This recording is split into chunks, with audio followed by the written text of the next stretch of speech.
말씀을 같이 봉독합니다.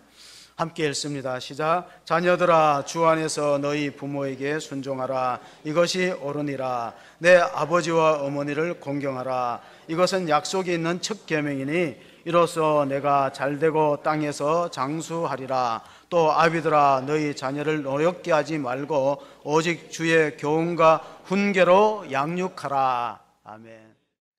신은 모든 곳에 계실 수 없어서 어머니를 만드셨다는 탈무드의 한 기절이 생각나는 오늘은 어버이 주일입니다. 그래서 부모는 신의 대리자다, 성경 그렇게 말씀하십니다. 왜냐하면 하나님의 사랑을 흡사하게 닮은 게 있다면 부모가 자식을 사랑하는 것입니다. 하나님 우리 사랑할 때 조건을 달지 않아요. 무조건적으로 우리가 죄인임에도 불구하고 사랑하셨듯이 부모님의 사랑도 그러합니다. 그래서 하나님 우리를 구원하실 때 성부 하나님은 계획하시고 성자 예수님은 성취하시고 성령 하나님은 증거하십니다.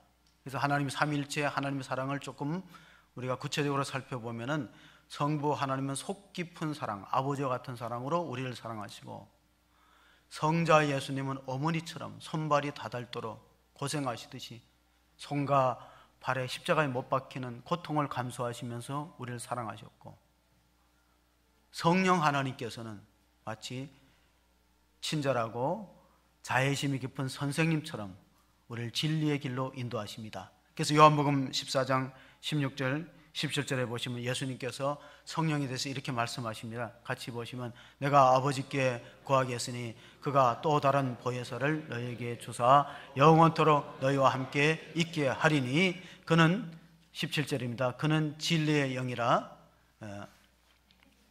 세상이 능히 그를 받지 못하고 그는 너희와 함께 하리고 너희 속에 거하겠음이라. 타이밍이 안 맞습니다. 제가 이틀 전에 TV를 얼핏 보니까 TV는 사랑을 싣고 그 프로가 나오더라고요. 수도중학교 학생이 그림을 잘 그려서 스승의 날 여선생님한테 그 판넬에다가 그림을 그리고 선물하고 또 중학생 사생대회 미술대회에 나가서 이 최우수상을 받았어요. 전국에서 최우수상을 받아서 앞으로 이제 화가가 될 수 있는 그런 가능성을 갖고 있는 재능이 있는 학생이 집안이 너무 가난해요. 그래서 고등학교를 졸업하고 홍익대 미대에 합격을 했는데 등록금이 없어요. 진학을 할 수 없어 갖고 저기 충청도에 한 미술대학에 특기 장학생으로 들어갔어요. 만약에 가정 환경이 이렇게 불우하고 어려우면은 삐뚤어지고 탈선하기 쉬운데 선생님 역할이 중요해요. 그래서 우리가 성령을 보혜사, 사자, 그 보혜사의 사자는 스승사자예요. 그래서 선생님이 이춘자 선생님이 잘 격려하고 용기를 줘서 삐뚤어지지 않고 또 어머니가 힘들게 고생하는 모습을 보았어요. 그래서 빚이 많아서 부모님의 빚을 걱정하다가 노래를 부르고 기타 치고 노래 불러갖고 나중에 선풍적인 인기를 얻었는데 그가 바람의 김범용이라는 가수예요. 만약에 그가 정말 가정환경이 어렵지 않았더라면 아마 화가가 됐을 수도 있어요. 우리에게 잘 알려진 네덜란드의 빈센트 반 고흐는 네덜란드 개신교 목사님의 아들로 성장하고 신학교를 다녔어요. 근데 신학교 다니면서 교육 전도사를 했는데 그 교회에서 빈센트 반 고흐가 설교를 하면은 은혜를 못 받았어요. 그래서 뒤에서 수근거렸어요. 설교를 못한다. 그래서 결국은 빈센트 반 고흐는 신학생이었지만 화랑에서 알바를 합니다. 아르바이트생 화랑에서 알바를 하면서 그걸로 학비를 내다가 결국은 목회자의 길을 버리고 화가가 되었어요. 그의 부친도 네덜란드 개신교의 목사였습니다. 참 우리가 인생을 살아갈 때 좋은 만남의 축복이 얼마나 중요하다 하는 걸 깨닫게 됩니다. 요즘에 그 미스 트롯이라는 그 프로가 그렇게 인기가 있대요. 많이 본대요. 막 3세대, 할머니 세대, 어머니 세대, 자녀 세대까지 본대요. 왜 그런가 가만히 보니까 우리나라는 참 한이 많은 민족이에요. 한가 상처가 많아요. 그래서 만들어진 노래 가운데 단장의 미아리 고개라는 노래가 1957년도에 만들어졌대요. 왜냐하면 이 만들어진 배경이 역사적 배경이 6.25가 일어났을 때 우리가 유엔이 참전하면서 이 북한이 다시 이제 상륙작전에서 북한으로 다시 올라갈 때 우리나라의 애국지사들 그리고 또 많은 그런 이제 저명 인사들과 공무원들을 무려 8만 명을 납북해서 올라갔어요.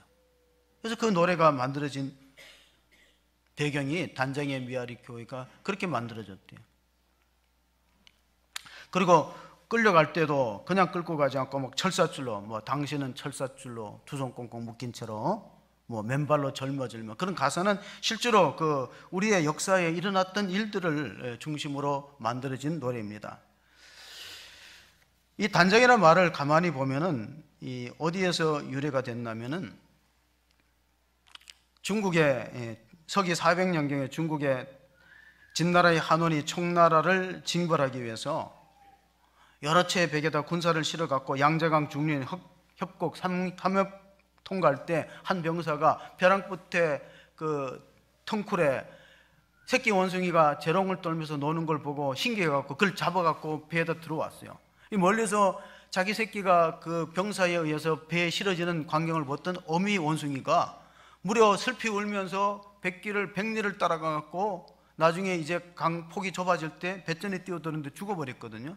그 이상해서 죽을 이유가 없는데 왜 죽었냐고 배를 갈라보니까 창자가 토막났어요. 창자가 토막났다 그래서 단장. 그 어미가 얼마나 새끼를 안타까워하면서 그 창자가 토막났겠느냐. 우리가 이 가족이라는 게 뭐냐, 우리가 가족이라는 걸 영어로 보면요, 이거 함께 사는 그 가족이라는 걸 영어로 보니까 패밀리가 F가 father, M은 mother, ILY는 I love you. 그러니까 함께 살아야 되는데, 그리고 이렇게 비극적으로 우리가 분단 민족이 되었고 남과 북이 허리가 동강이 났고 1천만 이상 가족을 만들어냈어요. 전쟁의 상흔이 그렇게 오랫동안 깊은 겁니다. 그래서 우리는 이렇게 하늘 노래하는데 성경에 이런 단장의 슬픔이 몇 군데 나오는데 그중에 구약 성경을 찾아보면은 우리가 그 다윗이 아들 압살롬, 다윗이 이제 여러 명의 아들을 낳았는데 그중에 잘생긴 아들이 압살롬이래요. 머리가 길고 잘생긴 아들 압살롬이 반역을 일으킵니다. 그래서 진압군들을 토벌하기 위해서 다윗이 요압 장군과 그 동생 아비새와 이때사랑 가드를 불러갖고 진압군들을 토벌하되 압살롬은 죽이지 말라, 압살롬은 너그러이 대하라, 그렇게 당부를 했어요. 그럼에도 불구하고 압살롬이 패전해서 그 머리카락에 수풀에 걸려서 있는 걸 보고 요압 장군이 가서 창으로 찔러버렸어요. 그랬더니 젊은 병사들이 같이 10명이 그 압살롬의 생명을 해하고 나서 요압이 이렇게 말합니다. 이 슬픈 소식을 오늘 얘기하면 다윗이 너무 상심하니까 하루 묵혔다가 내일 얘기해 주라. 그래서 결국은 압살롬의 전사 소식을 듣고 다윗이 사무엘하 18장 33절에 보면은 이런 말씀이 있습니다. 왕이 마음이 심히 아파 문 위층으로 올라가서 우니라. 그가 올라갈 때 말하기를 내 아들 압살롬아, 내 아들 압살롬아, 차라리 내가 너를 대신하여 죽었다면 압살롬 내 아들아 하였더라. 이게 부모의 마음입니다. 부모가 돌아가시면은 산천에다 장례하지만 자식이 죽으면 가슴에 묻는다는 말은 이 다윗이 실제로 체험했다. 차라리 내가 죽고 압살롬이 살 것. 세상 사람들은 압살롬을 패러나라, 못된 아들이다, 반역자라 말하지만은 다윗의 마음은 그렇지 않아요.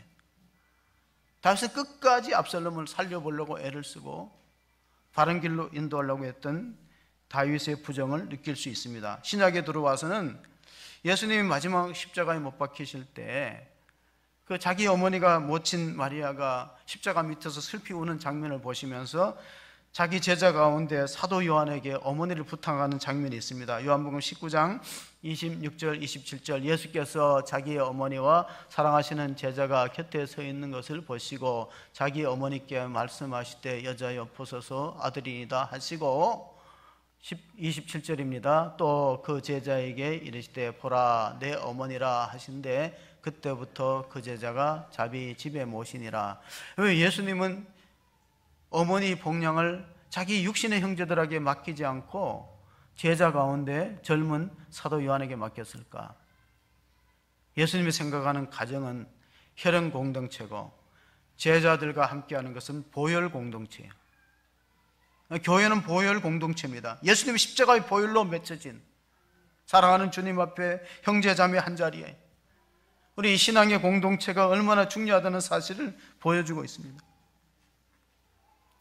미켈란젤로라는 화가가 예수님 십자가에 죽으시고 바로 십자가에서 내려왔을 때 모친 마리아가 안고 있는 장면을 조각으로 만들었어요. 그 조각상의 제목이 피에타인데, 바티칸 성당에 그 미켈란젤로의 조각상 피에타는 유리로 이렇게 막아 놓았어요. 사람들이 하도 거기에 많이 범접하기 때문에. 제 경험으로는 그곳에 관람객들이 가장 많이 몰려 있더라고. 피에타를 보려고. 예수님의 십자가에 죽으시고 그 내린 시신을 어머니가 안고 있는 가장 큰 슬픔, 단장의 슬픔을 표현했습니다. 오늘 우리가 에베소서 6장을 보면은 부모님을 공경하는 것이 축복의 약속이 있는 첫 계명이라는 말씀이 있는데 2절, 3절 본문의 말씀 한번 같이 보시겠습니다. 내 아버지와 어머니를 공경하라. 이것이 약속이 있는 첫 계명이니 이로써 내가 잘되고 땅에서 장수하리라. 왜 약속이 있는 첫 계명입니까? 10계명 가운데 5번째 계명이지만은 사람과 사람과의 관계에 있어서는 부모에게 효도하는 것이 가장 첫 번째 계명일 수 있고, 이것은 축복의 약속이 있다. 내가 땅에서 잘되고 장수하고 성공하고 장수하고 축복되는 비결이 바로 여기 있다고 알려주고 있습니다. 우리는 오늘이 이제 어버이 주일로 지키지만은 실제로 어버이날은 5월 8일이잖아요. 근데 미국은 오늘이 어머니의 날이에요. 미국은 아버지의 날과 어머니의 날 구분되어 있어요. 오늘은 미국에서 지키는 5월 두 번째 주 주일인 어머니 날이고 6월 셋째 주일은 아버지 날이에요. 그러나 우리는 이제 통합해서 5월 8일 어버이날로 지킵니다. 주일학교 선생을 20년 했던 어머니가 세상을 떠났어요. 그러니까 주일학교 어린이를 사랑하고 주일학교 열심히 봉사했던 어머니를 기려서 그 딸인 애나 자비스가 어머니가 돌아가신 날을 기념해서 5월 달에 그 교인들한테 카네이션을 나눠줬대요. 그래서 미국의 문화에는 지금도 그 부모님이 살아계시면 붉은색 카네이션을 꽂고 부모님이 세상 떠나면 흰색 카네이션을 꼽았대요. 오늘 우리 다니엘 학생부가 무조건 통일해갖고 다 붉은색으로 다 꼽아줬는데 저는 사실 이 붉은색을 꽂을 자격이 없죠. 우리 부모님이 다 세상을 떠났기 때문에 그렇습니다. 얼마 전에 제가 신문을 보니까 어떤 학생이 가장 부모님들이 가장 받고 싶은 게 뭐냐. 그래서 요즘에 이제 카네이션 값이 비싸지니까 손편지를 쓰는데 어느 중학교에서 선생님이 부모님께 보내는 편지를 다 쓴 다음에 검사해 갖고 이제 보내줬어요. 그런데 한 학생은 수업 시간에 선생님이 불러내고 꿀밤을 줬어요. 야, 부모님께 보내는 편지를 써라. 그랬더니 그 학생이 뭐라고 썼나 하면은 어머니 저를 낳아주시고 길러주셔서 감사합니다. 내용이 없어요. 맨 끝에 자세한 것은 집에 가서 말씀드리겠습니다. 그래서 그 편지를 쓰기 싫어갖고 선생님이 시키니까 억지로 2줄 썼어. 제 기억으로도 제가 이제 우리 아들이 군대 갔을 때 편지를 보냈는데 너무 짧더라고요. 그래서 이거는 상관이 쓰라 그래서 썼다는 걸 내가 한눈에 알아봤어. 2줄 썼어. 누구라고 말을 안 하는데 쓴 사람 본인은 알 거야. 편지를 딱 2줄 썼어. 내가 지금 간직하고 있었는데 가장 받고 싶은 상이라고 오늘 그 초등학교 6학년 아이가 투병하는 엄마를 보고 싶은 마음에서 만들어진 이 동시가 이게 이제 노래 가사가 붙어 있는 시로 바뀌었는데 이 초등학교 6학년이 이 동시를 써갖고 전북 교육청에서 주최하는 동시 부분의 최우수상을 받았어요. 저렇게 작게 나오면 제가 이제 읽을 수가 없는데 어쨌든 이 원형의 글씨인데 제목이 뭐냐면 가장 받고 싶은 상이에요. 어머니가 유방암 판정을 받고 5년 동안 투병하다가 37살의 나이에 하나님 나라로 갔어요. 그리고 마지막 2년 동안 투병 생활할 때는 거의 뭐 중환자실에서 지냈는데 그 딸인 6학년짜리가 가장 받고 싶은 상이라는 제목에 동시를 썼는데 아무것도 하지 않아도 짜증 섞인 투정에도 어김없이 찾아지는 당연하게 생각되는 그런 상, 하루에 3번이나 받을 수 있는 상, 아침상, 점심상, 저녁상, 받아도 감사하다는 말 한마디 안 해도 되는 그런 상, 그때는 왜 몰랐을까? 그때는 왜 못 보았을까? 그 상을 내시던 주름진 엄마의 손을 그때는 왜 잡아주지 못했을까? 감사하다는 말 한마디 꺼내지 못했을까? 그동안 숨겨놨던 말 이제는 받지 못할 상 앞에 앉아 홀로 되뇌어 봅니다. 엄마 사랑해요. 엄마 고마웠어요. 엄마 편히 쉬세요. 세상에서 가장 받고 싶은 상, 엄마상, 이제는 받을 수 없어요. 이제 제가 엄마에게 상을 차려 드릴게요. 엄마가 좋아했던 반찬들로만 한가득 담을게요. 하지만 아직도 그리운 엄마의 밥상, 이제 다시 못 받을 세상에서 가장 받고 싶은 울 엄마 얼굴상. 다윗은 시편 23편 5절에 하나님을 이렇게 표현했어요. 다윗이 썼던 시편 23편 5절을 한번 보실까요? 주께서 내 원수의 목전에서 내게 상을 차려 주시고 기름을 내 머리에 부으셨으니. 하나님 어떤 분이냐? 원수가 우리를 둘러싸도 내게 밥상을 차려주니, 이 상은 우동상, 객언상 그 상이 아니에요. 제가 신대원 입학시험 쳤을 때 여러 문제 가운데 틀렸던 문제가 이거예요. 저는 이 상을 우동상, 객언상 할 때 상으로 썼는데 그 상이 아니에요. 밥상이에요, 밥상.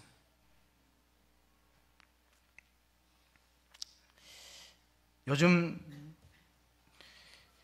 세계 흐름은 이 가정이 위기를 넘어서서 가정이 해체되는 수준에 와 있다. 프랑스의 경제학자였던 자크 아탈리가 2030년이 되면 유럽에서 결혼제도가 사라지고 막 90% 동거 스타일로 간다. 우리 노래도 있죠. 연애는 필수요, 결혼 선택이다. 그런 시대가 된다는 거예요. 이게 말세에 가정의 위기가 찾아온다는 겁니다. 사도 바울은 위기를 이미 아마 내다봤어요. 사도 바울이 썼다는 디모데후서 3장 1절 2절 보면 말세 때 어떤 현상이 나타날 것인가 같이 한번 보시겠습니다.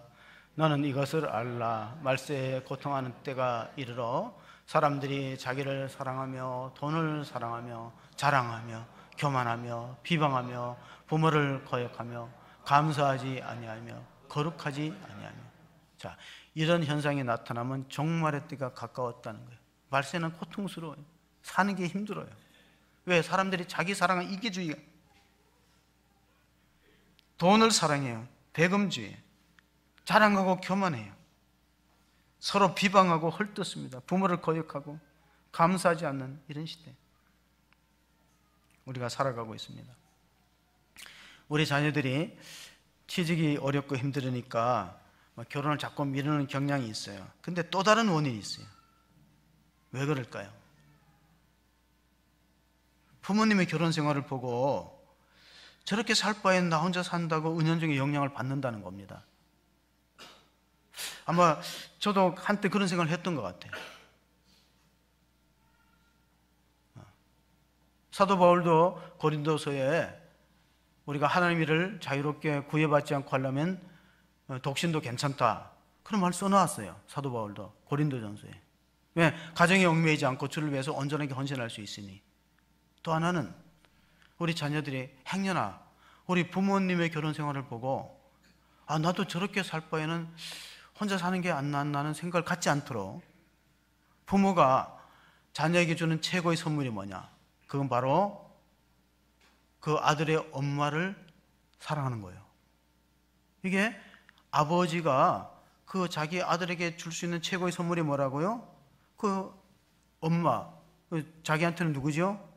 아내지. 아내를 사랑하는 거예요. 아멘을 전혀 안 하시잖아요. 봐요. 예. 행복이 뭐냐? 여러분, 어떤 분이 이제 교회 마당에다 현수막을 걸어놨는데 분당 쪽이에요. 결혼의 목적은 거룩이다 하고 크게 걸어놨어요. 결혼의 목표가 뭐라고? 행복이 아니에요. 거룩이에요. 왜냐하면 마지막 때 우리가 거룩하지 않다고 디모데후서 3장 2절에 지적받았잖아요. 경건한 후손을 낳는 거 결혼의 목표다. 거룩해지는 거다. 자, 기독교인이 추구하는 삶의 목적이 거룩이어야 되는 이유가 뭐냐? 프란시스 세퍼라는 라브리 공동체를 이끌었던 지도자가 미국의 대학교 가서, 특별히 크리스찬 대학교 가서 말했어요. 여러분의 삶의 목표가 해피니스면은 불신자하고 뭐 같느냐? 여러분의 삶의 목표는 홀리니스, 거룩이어야 된다. 행복은 거룩의 부산물입니다.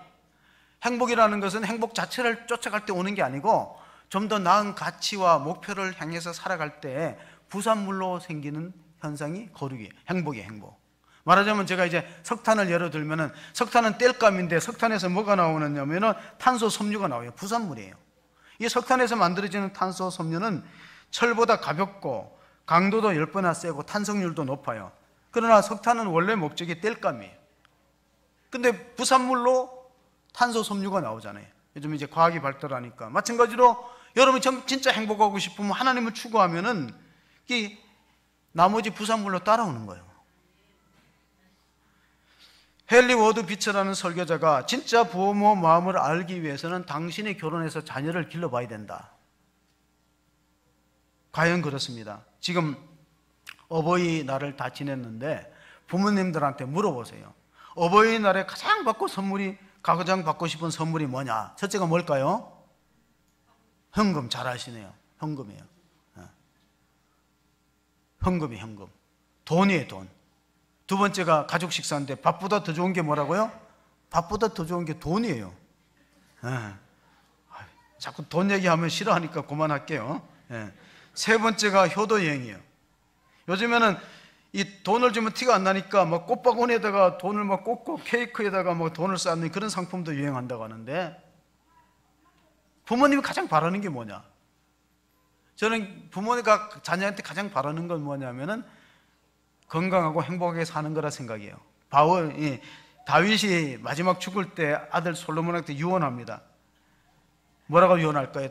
다윗이 자기 아들 솔로몬한테 너 돈 많이 벌고 출세하고 뭐 전쟁에서 이겨가지고 영토를 많이 땅을 차지하라, 그렇게 말하지 않았어요. 열왕기 상 2장 2절 3절 다윗의 유언을 보면은 내가 이제 세상 모든 사람이 가는 길로 가게 되었으니, 죽는다는 뜻이죠. 너는 힘써 대장부, 영적인 대장부가 되고, 3절을 읽어봅니다. 내 하나님 여호와의 명령을 지켜 그 길로 행하여 그 법률과 계명과 율례와 증거를 모세의 율법에 기록된 대로 지켜라. 그러면 내가 무엇을 하든지 어디로 가든지 형통할지라. 부모는 자녀가 형통하게 살기를 원합니다. 그러려면 하나님 말씀을 떠나지 말고 하나님 중심으로 흔들리지 않고 하나님 말씀을 따라 살라고 유언하는 겁니다. 에베소서 6장 1절, 우리가 본문의 말씀 첫 기절을 읽어봅니다. 자녀들아, 주 안에서 너희 부모에게 순종하라. 이것이 옳으니라. 여기서 주 안에라는 뜻을 강조하는 건 뭐냐면은 모세 율법이에요. 하나님의 계명과 율례를 떠나지 말라는 거예요. 그냥 막연하게 부모를 공경하라는 게 아니에요. 지금 한국 사회가 도덕적 아노미 현상을 겪는 이유를 제 나름대로 생각해 보니까, 과거에는 유교라는 어떤 도덕 개념이 있었어요. 그래서 유교의 부모님을 공경해야 된다, 그런 어떤 가치 체계가 있었어요. 그 이전을 또 보면은 불교가 고려 시대에는 어떤 정신적인 지주 역할을 했어요. 오늘이 초파일이기도 하지만은. 근데 지금은 그런 게 있어요? 다 사라졌어요. 사회를 건강하게 지탱할 수 있는 구심점들이, 가치 체제가 다 무너져 버렸어요. 근데 이게 기독교로 바뀌지 않으면, 기독교가 그 역할을 감당하지 않으면 한국은 희망이 없는 겁니다. 혼란스러워요.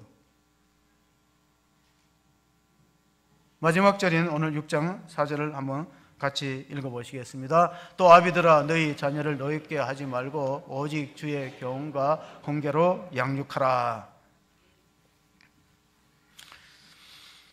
부모님들은 자녀의 초년을 책임졌다면 자녀는 부모의 노년을 책임져야 되는 이런 어떤 상관관계가 있습니다.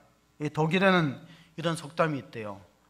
한 부모는 10자녀를 키워도 10자녀는 한 부모를 모시기 어렵다. 우리나라에는 이런 속담이 있죠. 10손가락 깨물어서 안 아픈 손가락이 없다.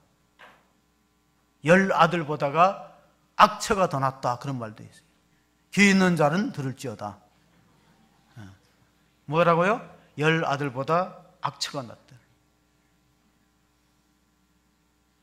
오늘 본문하고 비슷한 내용이 에베소서의 쌍둥이 서신이 골로새서입니다. 에베소는 어떤 지역입니까? 터키에 가면 에베소라는 지역이 지금 이름은 바뀌었습니다. 거기에 가면은 마리아의 집이 있어요. 사도 요한이 거기서 예수님의 모친 마리아를 복양하면서 지냈다는 집이 있는데, 우리가 같이 한번 골로새서 3장 20절을 읽어보시겠습니다.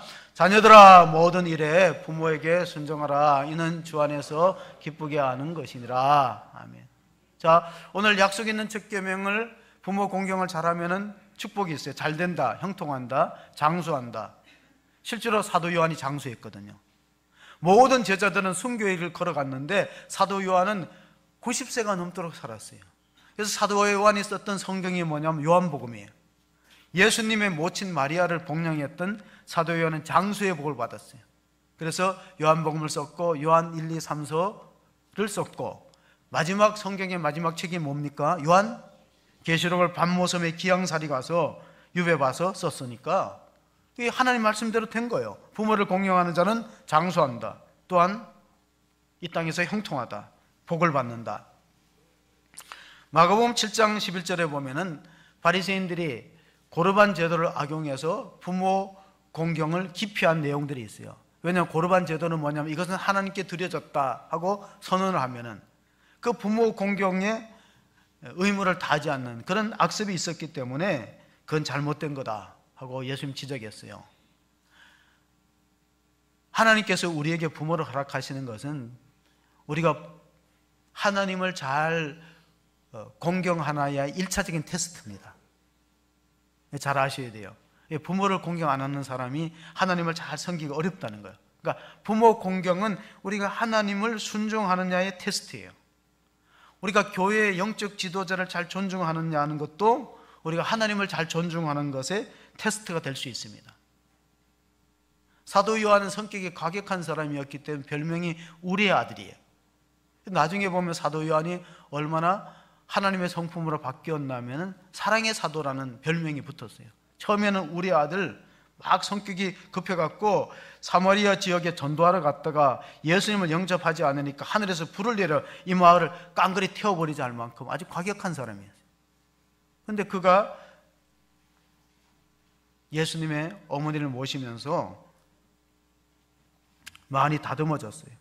성품이 온화해지고 겸손해지고 사랑이 많은 사도로 바뀌었고, 우리가 요한복음 13장을 보면은 예수님께서 그 제자들의 발을 씻는 장면이 나와요. 너희는 서로 사랑하라. 이로써 세상 모든 사람들이 너희가 내 제자인 줄 알리라. 그러면 친히 모범을 보였어요. 서로 남한테 굽히기 싫고 발 씻어주기 싫고 눈치만 보고 있으니까 예수님께서 친히 수건을 허리에 두르시고 발을 씻어주는데, 그 신문에 난 거 보니까 어느 고등학교에서 어머니를 다 불러갖고 강당에서 그 학생들이 어머니 발 씻더라고요. 근데 공통점이 뭐냐면 학생들이 다 무릎을 꿇었어요. 어머니를 의자에 앉히고 이렇게 발을 씻으려니까 다 무릎을 꿇는 사진을 보면서 아, 이거 이 학교가 참 이제 부모 공경을 잘 가르친다는 그런 생각을 해봤습니다. 일본에서 어느 인류대학교 졸업한 학생이 그 면접 시험을 봤는데 사장이 여러 가지 물어보다가 마지막 이걸 물어봤어요. 부모님 목욕시켜 드리거나 닦아본 적이 있느냐? 기억이 없어요. 그래서 솔직하게 대답했어요. 어릴 때 등 긁어주고 용돈은 받은 적이 있지만은 목욕시켜 드린 기억은 없습니다. 그랬더니 사장이 갈 때 내일 이 시간에 다시 올 수 있느냐 질문하는 거예요. 예, 시간이 됩니다. 그랬더니 그 대신에 한 가지 오늘 가서 한번 부모님 시켜드리고 내일 다시 만나자 그랬어요. 근데 이게 학생이, 졸업생이 일본의 유명한 동경의 명문대학을 나왔는데 어머니가 일찍이 남편을 여의고 혼자 품 팔아갖고 자기는 학비를 대고 고생을 많이 했거든요. 그래서 어머니를 어떻게 시켜드릴까 생각해 보니까 하루 종일 다니면서 고생했으니까 발이 지저분할 것 같아. 그래서 어머니 들어오니까 여기 문턱에 앉으세요. 제가 씻어드리겠다 싶다 하니까 어머니가 왜 갑자기 왜 그러냐면서 됐다, 마음만 받으면 됐지, 거절하는 거예요. 그러니까 사실대로 말하지요. 사실은 오늘 면접시험에 입사하는 데서 서류 합격하고 면접시험 볼 때 사장님이 내일 다시 돌아와서 한 번 더 보자 그러는데, 숙제가 이게 부모님 뭐 좀 씻겨드리고 오라 그러니까 씻어야 될 것 같다. 그러니까 어머님이 그제서야 취업한다니까 발을 담궜어요. 이 아들이 딱 정성스럽게 어머니 발을 잡아보고 깜짝 놀란 게 발등이 마치 그 나무 등걸같이 거칠거칠해요. 그리고 발바닥 뒤꿈치는 세멘트처럼 딱딱하게 굳어 있는 거예요. 자기를 공부시키고 고생하는 어머니 발이 이렇게 험한 걸 처음 만져보고 느꼈지요. 그래서 그 씻다가 이 젊은이가 막 그 어깨를 들쓰고 눈물 흘리면서 억지로 이제 어머니 발을 씻고, 다음날 이제 약속 시간에 사장님 만나서 이야기를 했대요. 사장님, 제가 참 그 사장님 시키는 대로 하면서 학교에서 배우지 못한 걸 배웠다.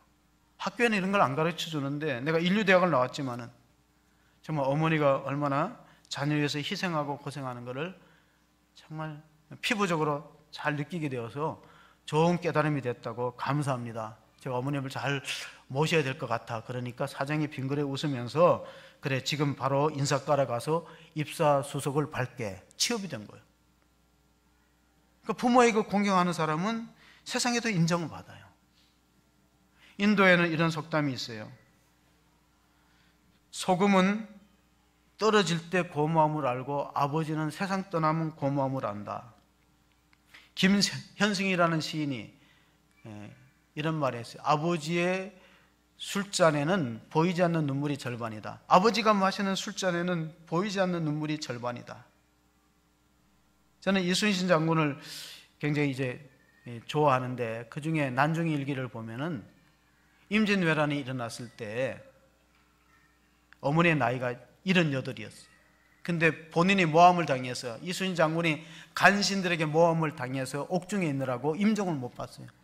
그 불효자식이라고, 나는 어머니 마지막 가는 길 임종을 지켜보지 못한 불효자식이라고 했고, 또 관직을 다 박탈당한 때 백의 종군의 길에 나서는 바람에 장례조차 제대로 치르지 못했습니다. 이런 말이 있어요. 충신은 효자 가문에 나와요. 부모에게 효도하는 사람들이 결국 나라를 지킬 수 있는 거예요. 충신은 효자 가문에 나온다. 송강정철의 시조 가운데 어버이 살아하실제 성기기란 다하여라. 지나간 후면 애달다 의하리 평생에 고쳐 못할 일 이뿐인가 하노라. 이 말은 효도는 기회가 있을 때 해야지 부모가 기다려주지 않아요. 저도 절실하게 느끼는 건데 부모가 자녀의 효도를 기다려주지 않아요. 그러니까 때를 놓치지 말으라는 거예요.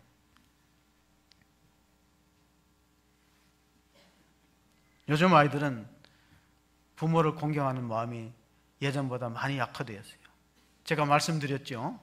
우리는 유교적인 영향도 사라졌어요. 유교 문화권이라면 부모 공경은 백행의 근본이라고 해서 가르쳤을 거예요. 없어요. 불교도 젊은이들과 많이 멀어졌어요. 정말 우리가 기독교 신앙을 자녀 후대들에게 가르치지 않으면 부모 공경의 아름다운 모습은 점점 희박해질 것입니다. 자, 믿음의 아들인 디모데에게 바울은 어떤 말씀을 주셨는가? 이 어머니의 영향이 중요해요. 어머니, 할머니들이 신앙의 유산을 자녀들에게 물려주고 올바른 가치관을 심어줄 필요가 있는 거예요.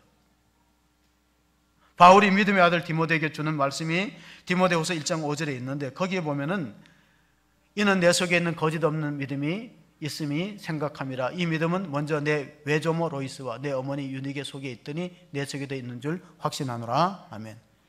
자, 외할머니의 신앙이 어머니에게 이어지고 어머니 신앙이 그 외손자 디모데에게 이어졌다는 거예요. 그러니까 신앙의 궤들을 우리가 계속해서 지키고 거짓 없는 믿음을 가지는 게 참으로 중요합니다. 미국의 석유 재벌인 록펠러가요, 그 어머니로부터 받은 교훈을 일생 지켰대요. 그게 잠언서 22장 6절에 나오는 말씀인데 우리 한번 같이 보시겠습니다. 잠언서 22장 6절. 마땅히 행할 길을 아이에게 가르치라. 그리하면 늙어도 그것을 떠나지 아니하리라. 여러분, 가정에 질서가 있고 가정에 하나님의 명령 체계가 세워져야만 건강해질 수 있습니다. 빌리 그레이엄 목사님이 현대 가정이 흔들리지 않고 위기를 경험하지 않으려면 하나님의 명령 체계를 수립하라. 가정에 하나님의 명령 체계가 있느냐 말이에요. 그런데 이 록펠러는 어릴 때부터 어머니를 통해서 세 가지를 훈련받아요. 첫째는 11조의 훈련이에요. 너 오른쪽 주머니는 항상 하나님의 것이다. 그래서 20센트의 용돈을 받으면 2센트를 하나님께 드리고, 나중에는 석유 재벌이 돼갖고 엄청난 그런 수입이 있을 때 이걸 계산하는 직원들 수십 명을 뒀대요. 두 번째가 무슨 훈련이냐면 예배 훈련이에요. 너는 주일은 꼭 본교에서 지키고 앞자리에 앉으라. 그 일생 지켰대요. 세 번째는 섬김 훈련이에요. 자, 이 세 가지 훈련을 록펠러로 하여금 세계적인 거부가 되게 만들었어요. 너는 교회 지도자를 영적 아비로 잘 섬기라. 섬김 훈련이에요. 목사님 마음 아프게 두지 말라. 제가 이번에 6월 3일 안식의 기회를 줘서 미국 교회를 방문하려고 합니다. 그럼 저는 뉴욕의 허드슨 강에 세워진 리버사이드 처치를 꼭 보고 싶어요. 그게 뭐냐면은 록펠러가 어머니 기념교회를 세웠어요. 어머니 효도 다 하지 못한 거 교회 지어서 그 어머니를 위해서 바친 교회가 리버사이드 처치예요. 어머니가 자기한테 준 일생 동안 지키는 거, 그 쉽지 않습니다. 어느 미국의 유학 간 학생이 어버이날을 전화를 했는데 마침 아버지가 받잖아요. 아버지 안부를 물었어요. 건강하시오. 그러면 대다수의 아버지들은요, 아들하고 말 오래 안 해요. 저도 아들이 전화하고 이러면 엄마 바꿔줄게 그러잖아요. 여러분 안 그래요? 그래, 엄마 바꿔줄게 그러니까 아들이 아니요, 오늘 아버지랑 얘기하고 싶어요. 아버지 긴장됐어요. 평소에는 엄마 바꿔주면 그렇게 하라 그랬는데 오늘은 아버지하고 좀 얘기하고 싶어요. 그러니까 그럼 무슨 사고 쳤냐? 돈 떨어졌나? 아들이 침묵이 흐른 다음에 아버지 사랑해요, 고마워요 이랬거든. 그러니까 아버지가 너 술 마셨나? 우리 그런 어색한 대화, 어색한 분위기를 잘 견디지 못합니다. 끝으로 부모에게 드릴 수 있는 최대 효도가 뭐냐? 물론 뭐 외국 여행을 보내드리는 것도 좋지만은 저는 자녀가 부모에게 해줄 수 있는 최고의 효도가 천국 가게 해드리는 거예요. 다시 말하면 전도하는 거예요. 전도. 영생의 선물보다 더 큰 선물이 있을까요? 부모님이 예수 잘 믿고 천국 가고 이 마지막 죽음의 순간에 소망이 있도록 만들어 드리는 거, 최고의 효도인 줄로 믿습니다. 에베소서 2장 8절 한번 같이 읽어보시겠습니다. 너희는 그 은혜에 은하여 믿음으로 말미암아 구원을 받았으니 이것은 너희에게서 난 것이 아니요 하나님의 선물이라. 우리가 하나님의 선물이 뭐냐? 부모를 최대한 효도하고 공경하는 선물이 영생의 선물이라는 거예요. 부모님 어떻게 하든지 구원받도록 전도를 하고 그 죄를 다 속죄받도록 하는 거예요. 사람은 알게 모르게 나이가 들면 실수합니다. 창세기 9장에 보면 노아가 당대의 의인이었지만은 마지막 때는 실수해서 포도주를 마시고 취해 있었어요. 그랬더니 함이 막 동네방네 소문을 냈어요. 함은 저주를 받고 복을 못 받았어요. 셈과 야벳은 뒷걸음쳐서 아버지의 겉옷을 가서 수치를 덮었어요. 구약의 성막을 보면은요, 지성소에 그 법궤 위에 속죄소라고 천사가 날개칩을 하고 마주보는 형상이 있어요. 그게 뭐냐면 속죄소는 죄를 가리운다, 덮는다는 거예요. 부모의 허물을 덮어주고 지도자의 허물을 덮어주는 게 참으로 필요한데, 우리가 자녀들한테 신앙의 유산을 못 물려주는 것 중에 하나가 뭐냐면 영적 지도자에 대해 존중심을 잃어버려요. 그걸 누가 잘했냐면 한나가 잘했어요. 한나는 자녀가 없어서 성전에서 늘 기도했더니만 그 엘리 제사장이요 성전에 와갖고 기도하는 한나를 향해서 이렇게 말했어요. 언제까지 포도주를 먹고 포도주에 취했느냐? 포도주를 끊으라 그랬어요. 그때 한나가 이렇게 대답하잖아요. 같이 봅니다. 한나가 대답하여 이르되 내 주여 그렇지 아니하나이다. 나는 마음이 슬픈 여자라 포도주나 독주를 마시는 것이 아니요 여호와 앞에 내 심정을 통한 것뿐이오니. 한나가 믿음이 약한 여성 같았으면요 목회자로 인하여 시험 들어요. 아니 목사가 돼가지고 지금 성령 충만해서 기도하는 것도 모르고 술 취한 것도 구분 못합니까? 그렇게 말할 수 있잖아요. 근데 지금 술 먹고 하는 게 아니라 내 원통함을, 내 기도 제목을 목사님이 모르세요. 내 자녀가 없어서 이렇게 한 맺힌 기도를 하는 나한테 술 먹었냐 그러면 이거 시험 드는 거 아니에요. 근데 한나는 그렇지 않았어요. 엘리 제사장이 하나님 앞에 올바른 제사장이 아님에도 불구하고 자기가 소원대로 아들 사무엘을 성전에다 바쳐버렸어요. 하나님은 정확하게 복을 주실 자를 복을 주시고 존중할 자를 존중합니다. 여러분, 사람이 허물과 실수가 있다고 해갖고 그거에 너무 구애받지 마세요. 천주교에서는요, 영적 지도자 신부를 파드라고 그래요. 아버지라고 불러요. 나이가 젊어도 파드예요. 한나와 같이 자녀를 위해 기도했던 어머니 모니카가 위대한 성자 어거스틴을 낳았어요. 그래서 이런 말이 있어요. 눈물로 기도하는 자녀는 결단코 망하지 않는다. 어거스틴이 고백록에 적었습니다. 하나님은 사랑받을 수 없는 자를 사랑함으로, 변함없이 사랑함으로 마침내 사랑받을 자로 만들어 가신다. 이게 하나님의 사랑이에요. 하나님이 야곱이 사랑받을 수 없는 결정과 실수와 허물이 있음에도 불구하고 끝까지 사랑함으로 야곱을 이스라엘로 만들어 가시는 창조적 사랑임을 믿으시기 바랍니다. 그럼 우리가 마지막에 읽어야 될 말씀이 요한일서 4장 20절 말씀입니다. 같이 봅니다. 누구든지 하나님을 사랑하노라 하고 그 형제를 미워하면 이는 거짓말하는 자니 보는 바 그 형제를 사랑하지 아니하는 자는 보지 못하는 바 하나님을 사랑할 수 없느니라. 자, 교회 안에서 서로 사랑하라는 말씀이지만 확대 해석하면은 눈에 보이는 부모도 사랑하지 못하는, 육신의 부모도 사랑하지 못하는 자가 어찌 눈에 보이지 않는 하나님을 사랑하오리까? 여러분이 부모를 부족하고 허물이 있더라도 존중하고 사랑하면 그 누가 아세요? 하나님은 아시죠. 부모를 만들어주시고 관련시켜주신 분이 하나님이세요. 노아라고 실수와 허물이 없었어요. 부모들이 다 실수와 허물이 있어요. 그럼에도 불구하고 하나님을 공경하는 자에게는 세 가지, 내가 땅에서 잘되고 장수하고 복받는 그런 은총이 우리 모든 성도의 가정에 있기를 주의 이름으로 축복합니다. 아멘. 하나님 아버지,